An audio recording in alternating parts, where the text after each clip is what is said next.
envisagée. Mardi prochain, c'est le 8 mars et c'est la journée internationale de la femme. Elle sera officiellement célébrée dans la commune de Koumassi. Hier, c'est le plateau qui a abrité un panel de haut niveau en lien avec la journée. Autre fait marquant, la signature d'une convention de 3 milliards de francs CFA entre le ministère de la Femme, de la Famille et de l'Enfant et un établissement bancaire. On retrouve Alexis Ouedraogo. Une convention de 3 milliards de francs CFA entre un groupe bancaire et le ministère de la Femme, de la Famille et de l'Enfant. Objectif, accompagner les femmes dans leur combat pour un avenir durable. Notre présence à vos côtés traduit la volonté manifeste d'œuvrer conjointement avec le ministère de la Femme, de la Famille et de l'Enfant pour une coopération exemplaire dans tous les domaines et particulièrement celui du développement et de l'appui financier. Ce samedi au plateau, en marge de la Journée internationale de la femme, un panel de haut niveau s'est tenu autour du thème « Égalité de chance pour un avenir durable en Côte d'Ivoire ». Dans l'autonomisation de la femme, il faut mettre plus d'accent sur les opportunités qui existent ou qui sont données par cette lutte contre les changements climatiques. L'Union européenne, pendant les dernières années, a investi en Côte d'Ivoire à peu près 40 milliards francs CFA. À partir de 2022, on a un grand projet sur la formation professionnelle pour à peu près 6 milliards francs CFA. Pour Nassene Batouré, les défis du changement climatique obligent une action vigoureuse du gouvernement, surtout à l'endroit des femmes. Le gouvernement est résolument engagé dans la mise en œuvre des initiatives en mettant l'accent sur le financement de solutions climatiques équitables pour les sexes en vue de renforcer le leadership des femmes dans l'économie verte et leur résilience face aux impacts et aux catastrophes climatiques. La rencontre s'est enrichie de l'intervention de plusieurs panélistes sur les problématiques du changement climatique. Et c'est la transition toute trouvée, la transition idéale pour nous mener au chapitre 2 de cette édition. Le Dimanche Magazine, notre invité est de retour en plateau. Bienvenue encore à vous, Madame Coutouin. Je vous propose de suivre cet élément vidéo et puis on se retrouve juste après. Selon le récent rapport de la Banque mondiale, les femmes constituent l'un des leviers les plus puissants de la croissance socio-économique de la Côte d'Ivoire. En signant cette convention, il s'agit pour la Chambre de commerce et d'industrie de mettre à la disposition des organisations féminines l'ensemble des dispositifs d'appui mis en place par les institutions de soutien. Cette convention a pour objectif de définir un cadre de collaboration en vue de la conduite de projets et programmes visant la promotion des activités de renforcement de capacité des femmes en milieu urbain et rural sur l'ensemble du territoire national. Une continuité, vu que sur les 2 dernières années, la Chambre consulaire a déjà initié 3 programmes en faveur du secteur de l'agro-transformation. Plus de 200 PME dirigées par des femmes ont ainsi pu être financées à hauteur de 800 millions de francs CFA, avec en bout de ligne 357 nouveaux emplois. Ce partenariat avec la Chambre de commerce et d'industrie nous est offert pour marquer notre adhésion à l'avènement d'une société viable, équitable et vivable. La thématique abordée cette année invite à la réflexion sur le rôle des femmes dans une dynamique de développement durable.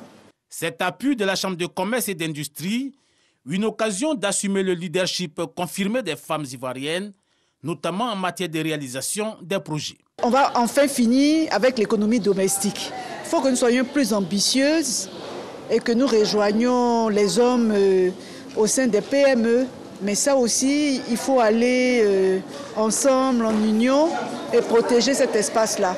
L'objectif principal de l'Académie des femmes pour l'entrepreneuriat, l'autonomisation et le leadership, c'est de donner des instruments nécessaires afin de faciliter l'intégration au monde des affaires. Merci à vous, Lanciné Bagayoko. Madame Coutouin, nous sommes quasiment à la veille du 8 mars, c'est mardi prochain. Nous sommes à la veille, donc, la journée internationale des droits de la femme. Qu'est-ce que cette journée vous inspire en tant que femme? Oh là là, j'avoue que cette journée est une source de motivation. Mais avant, je voudrais saluer les spectateurs au nom de Madame la ministre de la Femme, de la Famille et de l'Enfant, que j'ai l'insigne honneur de représenter sur ce plateau. C'est donc vraiment une source de motivation, une source de joie de célébrer la Journée internationale de la femme. Je suis femme, les défis des femmes sont nombreux et à l'entame de cette célébration, mais c'est vraiment beaucoup de motivation. Je me sens comme gonflée à bloc. L'humanité a réalisé beaucoup de progrès. L'homme est même allé sur la Lune. Mais malheureusement, nous restons encore tous les jours confrontés aux questions d'inégalité entre les hommes et les femmes. Chose qui amplifie les injustices et rend ce monde pas très humain. L'égalité entre les sexes est la porte ouverte qui permettra à l'humanité d'être plus humaine. Donc, je suis remplie d'espérance à l'entame de cette journée. Pourquoi cette journée, selon vous? Cette journée, et comme je viens de le dire tantôt, se justifie par le fait que les inégalités subsistent, hélas. Les droits, vous battez pour vos droits. L'objectif donc de cette célébration, c'est progressivement d'évaluer les avancées, les efforts qui sont réalisés par les différents pays, les États, pour faire en sorte que les droits des femmes soient de plus en plus réalisés et que les inégalités de ce fait puissent s'estomper pour permettre un développement harmonieux et une justice sociale. Alors, actuellement, les droits des femmes sont-ils de plus en plus respectés ou alors de plus en plus bafoués? Je peux dire que la plupart des droits sont suffisamment respectés. Je ne dirais pas entièrement respectés. Je ne peux pas dire que ça va tout à fait, parce que j'attends mieux que cela.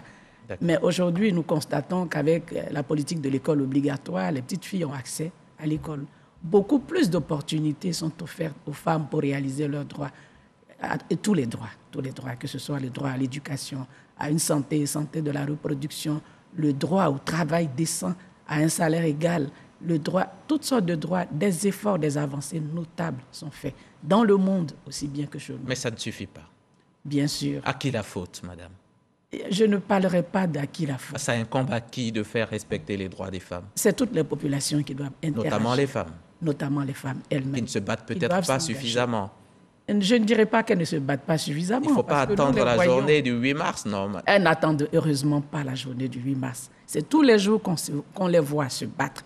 Je vous assure que lorsque vous traversez l'étendue du territoire, ce sont les femmes qui sortent les premières.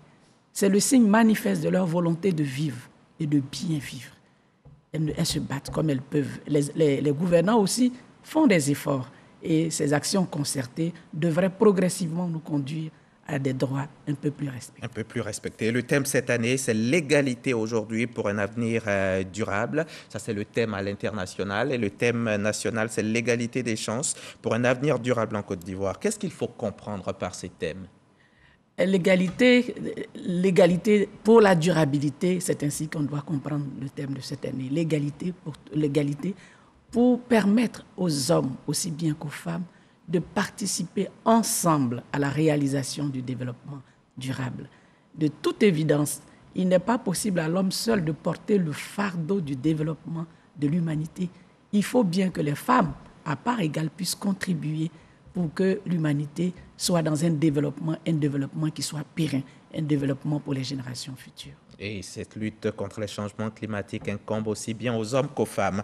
Disons que le développement durable repose sur 3 piliers. Ce sont les aspects social, environnemental et économique. On va y aller un à un. Parlez-nous de la première modalité, le social. Qu'est-ce qu'il faut comprendre par ça? Il ne peut pas avoir de développement durable, vous convenez avec moi, si les conditions de vie sociale ne sont pas améliorées. Les conditions d'accès à l'éducation, d'accès à la santé, d'accès à l'eau, toutes ces choses inhérentes à la vie, si ces conditions sociales ne sont pas réalisées, il ne peut pas avoir de développement qui ait un début de durabilité. En plus de tous ces aspects d'accès aux différentes ressources pour améliorer ces conditions de vie, il faut également prendre en compte la nécessité de garantir la paix sociale. Et la femme doit être un élément, un acteur principal de la recherche de la paix, de la cohésion. Elle doit être impliquée au même titre que l'homme dans les aspects de recherche. Et le volet environnemental? Du point de vue de l'environnement, c'est notre berceau à tous. L'environnement, nous y baignons, nous y vivons, nous profitons de ces ressources. Et si nous ne préservons pas ces ressources et que nous les gaspillons, nous arriverons progressivement à ce que les générations futures n'aient plus rien dans lesquelles baigner et tirer profit de ce dont nous tirons profit aujourd'hui. Donc, il est important que les aspects de biodiversité soient préservés, les aspects de changement climatique soient amorcés pour que la population dans son ensemble puisse vivre dans un monde qui soit agréable à vivre. Puis, troisième pilier du développement durable, c'est l'aspect économique. La création de richesses. La création de richesses à la fois par les hommes et par les femmes, mais bien plus, le profit de ces richesses. Il faut bien créer la richesse, mais il faut que les hommes, au même titre que les femmes, puissent à la fois créer, mais aussi tirer profit de ces richesses. Il faut veiller à ce qu'une répartition égalitaire des richesses soit assurée dans le monde et par tous. Et pour l'ONU, il faut absolument que toutes les femmes soient autonomes. Comment on y arrive? Les modalités sont offertes. Les modalités sont offertes. Quoique l'autonomisation est un processus d'accession, de développement des capacités d'action de la femme en vue de l'amélioration globale de ses conditions de vie, mais aussi d'accession au pouvoir de décision. Ce sont ces deux grandes modalités, améliorer les conditions de vie et favoriser l'accès à la participation par la prise de décision. Et lorsque nous mettons toutes ces actions en synergie, nous créons les modalités pour que la femme puisse être autonome, pour qu'en définitive, elle influence le bien-être de la société. C'est cela. À terme, l'objectif assuré par l'autonomisation de la femme, c'est de permettre à la femme de contribuer, de participer efficacement à l'amélioration de la vie dans le monde et donc de la création de la richesse également. Cela suppose que des opportunités lui sont offertes pour pouvoir mettre son potentiel au service du bien-être et de la création de richesses et de valeurs. D'accord. Ce qui m'amène à vous poser cette question, Madame Koutouan, l'entrepreneuriat féminin en Côte d'Ivoire, quel état des lieux? Merci à vous. L'occasion est belle et je suis même prise au piège, mais j'essaierai de me défaire des maillons du filet. L'entrepreneuriat en Côte d'Ivoire se porte bien. Féminin en Côte d'Ivoire se porte bien. Selon l'agence Côte d'Ivoire PME, c'est 5% d'augmentation de 2015 à 2020. Ces chiffres nous font rêver. C'est 20 femmes parmi les 430 femmes qui dirigent les grandes entreprises de Côte d'Ivoire. C'est 31% de femmes qui dirigent les PME de Côte d'Ivoire. Les femmes sont à tous les niveaux. On les retrouve à 33% dans le secteur du commerce, 31% dans les biens et services. On les retrouve à 27% dans l'agro-industrie, 4% dans les bâtiments et les technologies. Nous les retrouvons à 67% de la main-d'œuvre agricole, où elles produisent environ 80% des ressources vivrières qui assurent notre alimentation dans ce pays. Je pourrais dire qu'au regard de cela, l'entrepreneuriat féminin est dynamique, porte des résultats, des fruits. Dans un environnement meilleur, cet entrepreneuriat pourra être un pilier pour le développement pour notre pays. Le secteur se porte bien, les femmes, mais il y a certains domaines, quand vous l'avez dit, il y a certains domaines où elles ne sont pas très, très bien représentées. Il faut faire beaucoup d'efforts à ce niveau-là. Oui, il faut dire qu'il y a certains métiers qui étaient là, certains secteurs qui jusque-là étaient plus ou moins la chasse gardée des hommes. Quand vous voyez les BTP... Non, mais être chef d'entreprise, Madame Koutouan, ça n'a rien à voir avec... bien sûr, il faut y aller. Il faut que vous ayez du courage, il faut que vous soyez ambitieuse. C'est pour ça que je dis que jusque-là, ces secteurs semblaient être dédiés aux hommes. Mais vous voyez qu'il y a une percée de plus en plus. Les femmes envahissent tous les domaines maintenant. Elles osent, elles ont conscience de leur capital humain, de leurs compétences, et elles peuvent explorer tous les domaines. Donc, elles ne sont plus cantonnées dans les secteurs anciens, mais de plus en plus, elles envahissent. Mais qu'est-ce qu'on peut dire? Quels sont les freins, selon vous, au développement de l'entrepreneuriat féminin? Les freins, le premier frein est une question de capacité. J'aime à le dire et je le redis, n'est pas entrepreneur qui veut, mais entrepreneur qui peut. La question de la formation, le développement des compétences professionnelles, managériales, c'est autant de choses d'armes dont la femme doit s'armer pour pouvoir investir le secteur de l'entrepreneuriat et émerger au niveau des leaders, affirmer son leadership. Donc, c'est la formation. Au-delà de la formation, c'est aussi l'accès au crédit. C'est les questions de réseautage. C'est les questions d'utilisation. Ce qui existe déjà, il y a des guichets de financement qui existent, notamment le FAFSI. Fort heureusement. C'est une option que l'État de Côte d'Ivoire a prise de mettre à disposition des ressources. Plusieurs guichets, le FAFSI, le Fonds Femmes et Développement, le Fonds d'appui, le Fonds de promotion des PME et de l'entrepreneuriat qu'on appelle communément le Fonds Bassi. Et tout dernièrement, on a constaté seulement, pas plus tard qu'hier, à l'occasion donc du panel, il y a eu la signature d'une convention avec l'une des banques de la place. 3 milliards de francs CFA. Est-ce que ça fonctionne, ces guichets de financement, justement? Est-ce que ça fonctionne comme ça devrait? Est-ce que toutes les femmes aujourd'hui pourraient venir, qu'elles soient des PME, qu'elles soient du milieu agricole, du secteur agricole, venir demander des prêts et puis pour que ça marche? L'expérience montre que ça marche. Ça marche dans la mesure où c'est 265 000 femmes qui ont déjà bénéficié du FAFSI. Au niveau du Fonds Femmes et Développement, depuis son existence, c'est qui existe depuis 1994, près de 30 années d'existence, qui ont pu en bénéficier. Au niveau des nouveaux fonds, que je peux appeler de nouveaux fonds, dans la mesure où le Fonds Bassi, c'est depuis 2018, et les autres fonds, là aussi, les femmes ont commencé à se frotter à ce fonds, à le solliciter. Au premier bilan, on était déjà à 300 femmes bénéficiaires du Fonds Bassi. Effectivement, taux qui s'est déjà amélioré depuis ce temps. Outre ces guichets de fonctionnement, qu'est-ce que vous pouvez dire encore? Qu'est-ce que le gouvernement fait véritablement? Quelles sont les actions en faveur de l'entrepreneuriat féminin? Diverses actions sont menées. À côté de ces guichets de financement, il y a des projets d'envergure dans tous les secteurs qui sont mis en œuvre par l'État de Côte d'Ivoire avec une composante genre et technologie de l'information et de la communication. Autant de choses qui font le lit d'un environnement favorable à l'épanouissement de l'entrepreneuriat féminin. Il y a donc, que ce soit au niveau, de plus en plus, nous assistons à la création des incubateurs, des accélérateurs et de toutes sortes de mesures d'accompagnement pour créer un environnement favorable au développement du leadership. Et si elles veulent se former, il faut voir du côté de la NADER? Que ce soit dans le secteur de l'agriculture, nous avons la NADER qui, depuis des années déjà, réalise un accompagnement extraordinaire de nos populations paysannes dans le cadre de l'agriculture. Nous allons terminer. À votre avis, pour coller à l'actualité, quel peut être le lien entre l'entrepreneuriat féminin et la vie chère? Le lien est tout trouvé, c'est le changement climatique. Il faut toutes les ressources naturelles pour favoriser une bonne production. Quand la production n'est pas suffisante, la loi de l'offre et de la demande s'impose. La flambée des prix se pose. Donc, le lien est tout direct.